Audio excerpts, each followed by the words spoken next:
বিসমিল্লাহির রহমানির রহিম। আসসালামু আলাইকুম এভরিওয়ান। আজকে আমি খুবই সহজ এবং মজাদার প্যানকেকের রেসিপি শেয়ার করব।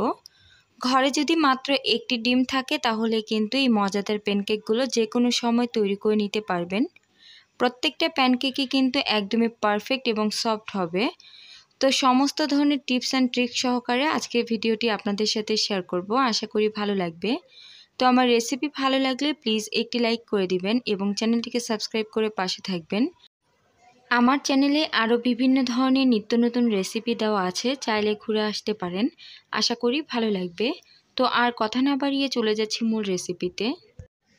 প্যানকেক তৈরি করার জন্য প্রথমেই একটি বাটির মধ্যে নিয়ে নিব একটি ডিম। এরপর এর মধ্যে দিয়ে দিব হাফ কাপ পরিমাণে চিনি।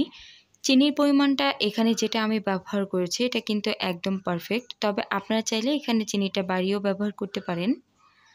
এখন একটা হ্যান্ড উইক্সের সাহায্যে খুব ভালোভাবে চিনি আর ডিমটাকে ফেটিয়ে নিব। যখন খুব ভালোভাবে চিনিটাকে ডিমের সাথে মিক্স করা হবে, অর্থাৎ চিনিটা গলে যাবে, ঠিক তখন দিয়ে দিব 1 কাপ পরিমাণে দুধ। আমি দুধটাকে আগে থেকে জাল করে একটু ঘন করে এরপর ঠান্ডা করে নিয়েছি। এখন দিয়ে দিব এর মধ্যে 1 কাপ পরিমাণে ময়দা, দিয়ে দিব সামান্য পরিমাণে লবণ, 1 টেবিল চামচ পরিমাণে বেকিং পাউডার। এখন এর মধ্যে দিয়ে দিব 2 থেকে 3 ফোঁটার মতো ভ্যানিলা এসেন্স, দিয়ে দিব 1/3 কাপ পরিমাণে রান্নার তেল। এরপর খুব ভালোভাবে একটা হ্যান্ড উইক্সের সাহায্যে এগুলোকে মিক্স করে নিতে হবে। আমি এখানে যে পরিমাণে এগুলো ব্যবহার করেছি এতে করে কিন্তু এখানে প্রায় 14 থেকে 15টার মতো প্যানকেক তৈরি হয়ে যাবে। এই ডোটাকে খুব সুন্দরভাবে এক সাইড দিয়ে মিক্স করে নিতে হবে। এই ব্যাটারটাকে খুব বেশি ঘন করে তৈরি করা যাবে না, এই ব্যাটারটা কিন্তু আবার অনেক বেশি পাতলাও হবে না। আমি আপনাদেরকে একটা স্প্যাচুলার সাহায্যে আপনাদেরকে বুঝিয়ে দিচ্ছি ব্যাটারের ঘনত্বটা। দেখতে পাচ্ছেন স্প্যাচুলাটা কিন্তু খুব ভালোভাবে কোট হচ্ছে, তবে খুবই হালকা একটা আবরণ দিয়ে কোট হচ্ছে। উপর থেকে কিন্তু এই ব্যাটারটা খুব সুন্দরভাবে পড়ে যাচ্ছে। তো আমি আপনাদেরকে একটা চামচের সাহায্যেও এটার ঘনত্বটা বোঝানোর চেষ্টা করছি।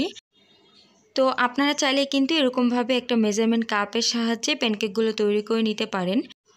এতে করে কিন্তু প্রত্যেকটা প্যানকেক একই সমান হবে। তো প্যানকেকগুলো তৈরি করার জন্য আমি পাইপ্যানটাকে প্রথমে হালকা তেল দিয়ে একটা টিস্যুর সাহায্যে একটু মুছে নিচ্ছি। এরপর একটা কাপের সাহায্যে আমি পরিমাণ মতো এখানে ব্যাটার ঢেলে দিচ্ছি। এরপর অপেক্ষা করব 1 মিনিটের মতো। 1 মিনিটের মধ্যেই কিন্তু প্যানকেকের উপরে অসংখ্য ছিদ্র দেখা যাবে। এখন এই প্যানকেকটাকে উল্টিয়ে দিব এবং অপর পাশটাকে হালকা একটু ভেজে নিব, এরপর উঠিয়ে নিব। একইভাবে আমি সবগুলো প্যানকেক তৈরি করে নিব। প্যানকেকগুলো ভাজার সময় চুলার গ্যাসটাকে মিডিয়াম টু লোতে করে রাখতে হবে। খুব বেশি গরম পাইপ্যানের মধ্যে প্যানকেকগুলোকে দেওয়া যাবে না। এই প্যানকেকগুলো ভাজতে কিন্তু খুব বেশি সময়ের প্রয়োজন হয় না, খুব দ্রুতই কিন্তু এগুলো তৈরি হয়ে যায়। তো আপনারা কিন্তু যে কোনো সময় আপনারা চাইলে ঝটপটভাবে এই প্যানকেকগুলো তৈরি করে নিতে পারেন। আজকের রেসিপিটা ফলো করে আপনারা যদি একবার প্যানকেক তৈরি করেন, আপনারা কিন্তু প্রথমবারেই সফল হবেন। প্রত্যেকটা প্যানকেক কিন্তু অসংখ্য ছিদ্রযুক্ত হয়েছে আর নিচ থেকে কিন্তু অনেক বেশি মসৃণ হয়েছে। দেখতে পাচ্ছেন কত সুন্দর একটা কালার এসেছে। তো এখন আমি উপরে হালকা করে গুঁড়া দুধ দিয়ে দিচ্ছি, এতে করে খেতে আরও বেশি মজা হবে। তো আপনারা চাইলে কিন্তু যে কোনো সময় সকাল বিকালের নাস্তায় অথবা বাচ্চাদের টিফিনে ঝটপটভাবে এটা ট্রাই করতে পারেন। একবার হলো বাসায় এভাবে ট্রাই করবেন এবং অবশ্যই নিচে কমেন্ট করে জানাবেন কেমন হয়েছে। তো আজকে এই পর্যায়ে বিদায় নিচ্ছি। আল্লাহ হাফিজ। আসসালামু আলাইকুম।